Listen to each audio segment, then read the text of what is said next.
Podcast Negócios SC. Olá, começa agora mais uma edição especial do podcast Negócios SC, aqui no Conexão WK. Esse que é o principal evento de tecnologia, gestão e negócios do Vale do Itajaí. Eu sou a Fernanda Miller e agora eu vou bater um papo aqui com a Vera Moreira, que é especialista em cultura organizacional, doutora em administração e mestre em psicologia social. Atualmente atua como professora em diversos programas de MBA. Como diretora da Chave Comportamento Organizacional e da APECATUS, uma plataforma inovadora de educação corporativa, ela lidera projetos de transformação organizacional. Seja muito bem-vinda, Vera. Muito obrigada, é um prazer estar aqui com vocês. É uma honra, inclusive, estar participando desse projeto da WK. Então vamos lá, Vera. Muitas empresas, elas tentam inovar, mas sem considerar os impactos que vai ter isso na cultura da empresa. Quais são os principais riscos de quando a cultura é negligenciada, né, numa empresa? A cultura é, em geral, negligenciada, né? Se prioriza, em geral, as questões mais operacionais e as questões financeiras em detrimento da cultura. E isso, para mim, é um grande risco, porque a cultura ela tem vida própria, ela se autossustenta. E se isso não é visto, não é trabalhado, não existe um insight a respeito, a cultura consegue bloquear uma série de mudanças, inclusive inovações, de uma forma quase não perceptível. A cultura tem a ver com comportamento humano. E comportamento humano, portanto, organizacional, é o que está na base dessa estrutura, né? Então, nós temos que realmente fazer um bom diagnóstico desse processo para a gente poder atuar a respeito. Nós não podemos ser ingênuos de achar que simplesmente porque isso foi decidido numa reunião estratégica, isso de fato vai acontecer. Porque a cultura boicota, a cultura bloqueia, a cultura muda as percepções e transforma naquilo que ela entende que é melhor para ela. Quer dizer, a gente fala de cultura como se fosse uma pessoa, mas é quase uma. São várias. São várias pessoas atuando de forma conjunta e de forma, às vezes, imperceptível. Uhum. E quais, então, as características de uma empresa ficam evidentes quando ela tem uma cultura forte e saudável? Nem sempre cultura forte significa saudável, né? Eu acho que isso é bem importante. Muitas vezes uma cultura forte significa uma cultura que amarra e cega, em geral, percepções de fora. Então, muitas vezes a cultura não aceita novas percepções, novas questões, e isso a caracteriza como forte, né? Então, muitas vezes a gente tem, ao contrário, tem que flexibilizar a cultura para que ela consiga aceitar, por exemplo, inovação, por exemplo, mudança de atitude, mudança de forma de pensar da organização, né? E mais do que isso, né, a cultura, ela racionaliza as suas percepções. Então, por exemplo, se eu estou trabalhando, né, numa empresa que acredita que tem a melhor qualificação do mercado, ela sustenta isso e consegue argumentar isso de forma extremamente racional a ponto de tu não ter questionamento, né? E ela se sustenta nesse processo. Então, é muito difícil quebrar essas percepções, essas verdades absolutas que a cultura acompanha, né? Sim. E qual que é o papel, então, dos líderes da empresa em, né, construir uma cultura forte e aí, sim, forte e saudável? Forte e saudável, né? Sem dúvida a liderança, e aí em todos os níveis da organização, né? A gente sabe que tem a liderança no nível da governança, a liderança no nível da gestão, a liderança no nível da coordenação, tem que estar constantemente identificando esses traços da cultura que podem, de alguma forma, estar bloqueando. Porque esse bloqueio pode acontecer no nível da governança. E é onde muitas vezes isso acontece. Só que, claro, se é ali, mais difícil ainda de desmanchar. Porque tem a ver com crenças até pessoais dessa liderança, né? Com dogmas que, na verdade, muitas vezes, inclusive, são justificados porque me fez chegar até aqui. né? São coisas que aparentemente foram muito boas num determinado momento, e foram, né? Porém, deixaram de ter a validade dentro de uma nova realidade, das mega tendências que a gente acaba de ouvir aqui no WK Conexões, né? Então, é muito importante que, em todos os níveis, participemos dessa mudança de cultura, dessa identificação, desse insight a respeito do que tá pegando, né? O que nos bloqueia, o que faz com que a gente se sinta, né, confortável, porque a ideia é tirar a zona de conforto da cultura. A cultura é um processo que deve levar os indivíduos para uma zona de conforto. Porém, se te deixa na zona de conforto, tu freia e tu trava. Acho que você tocou num ponto importante também. Uma empresa aí de sucesso que teve uma cultura forte, conseguiu construir, não quer dizer que ela vai manter essa cultura, né? Se parar no tempo, não vai. Se parar no tempo, não vai. E, na verdade, tem algumas coisas da cultura que podem ser mantidas, mas elas, às vezes, precisam ser ressignificadas, ser relidas num outro contexto. Por exemplo? Por exemplo, tem um cliente, né, que trabalhava dentro de uma empresa de engenharia sem nenhum engenheiro. Qual era a realidade deles, a percepção? A gente não precisa, a gente consegue inventar e suprir as necessidades sem nenhum problema, né? Só que não se dava conta do quanto podia ter ganho com a aquisição, então, do conhecimento da engenharia.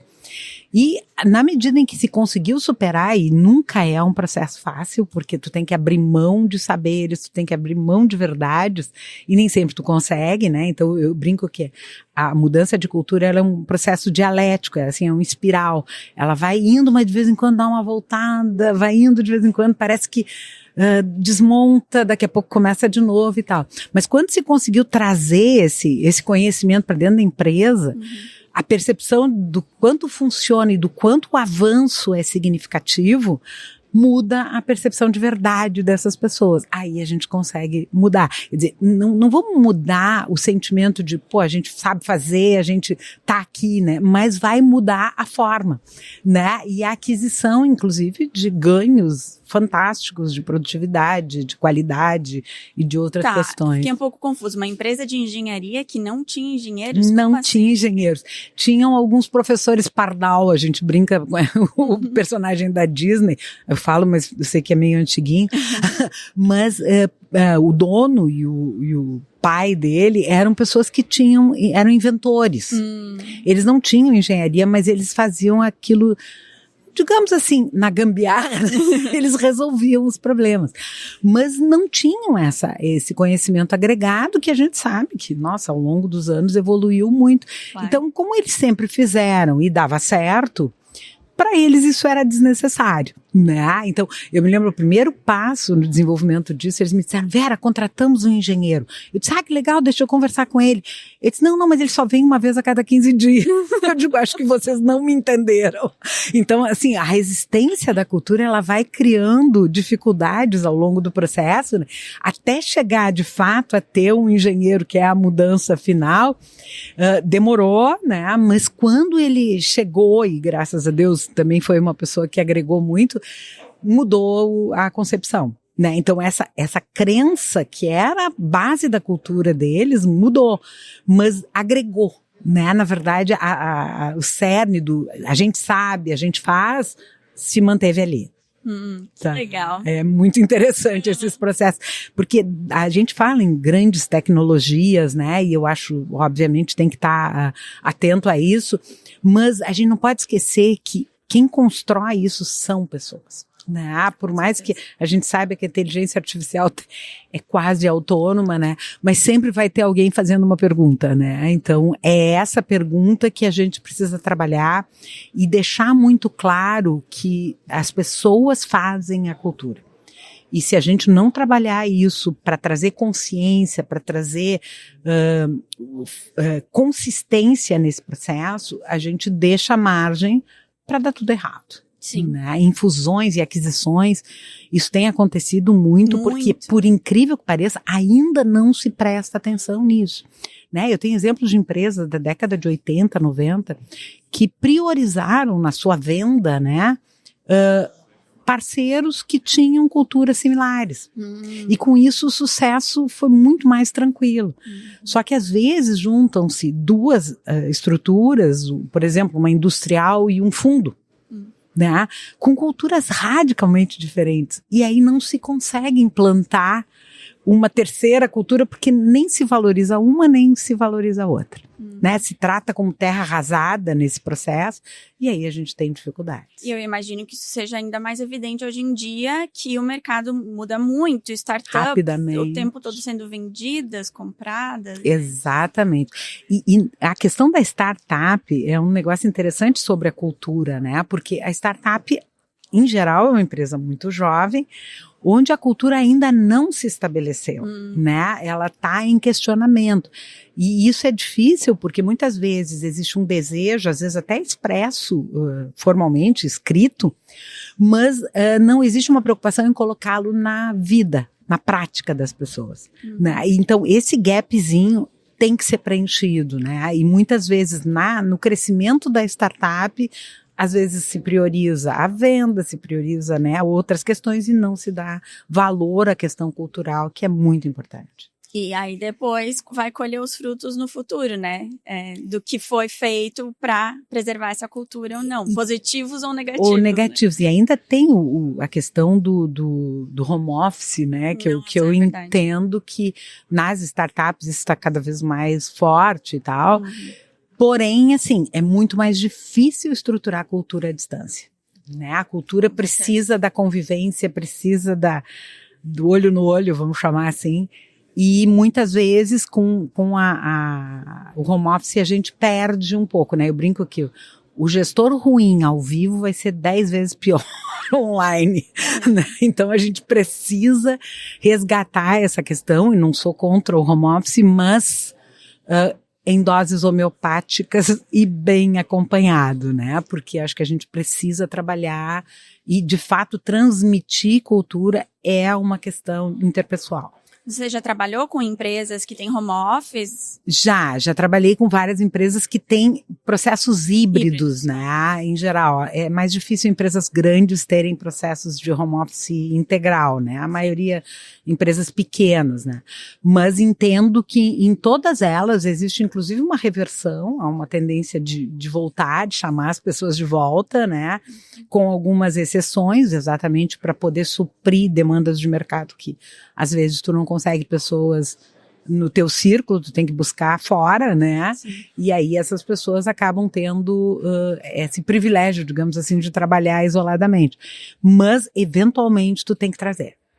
Né? Porque é o momento de transmissão da cultura, tu tem que entender como é que a pessoa recebe aquilo e como é que ela de fato se integra nesse processo. E aí, que práticas, que dicas que você dá para empresas que querem, né, fortalecer a cultura, mas trabalham em sistema híbrido? Eu acho que tem que manter uma presença eventual, assim, tipo, a cada 20 dias, a cada um mês, o gestor tem que estar muito mais presente e com o discurso da cultura.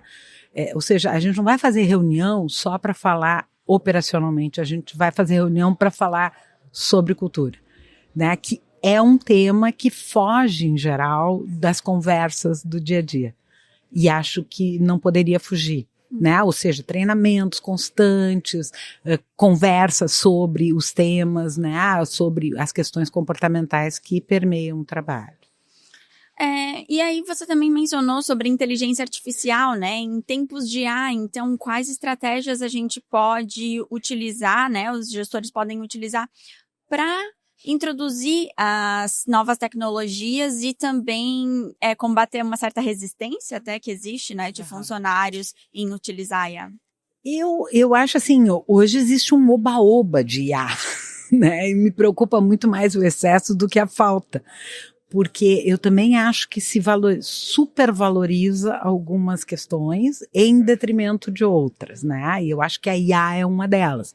Ou seja, as pessoas começam a usar a IA indiscriminadamente, publicam dados da organização de forma indiscriminada e a resposta da IA nem sempre é absoluta, né? Nós não podemos deixar de pensar E nós temos que estimular as nossas pessoas a pensar, né? Porque mesmo que a IA te traga respostas, essas respostas podem e devem ser questionadas.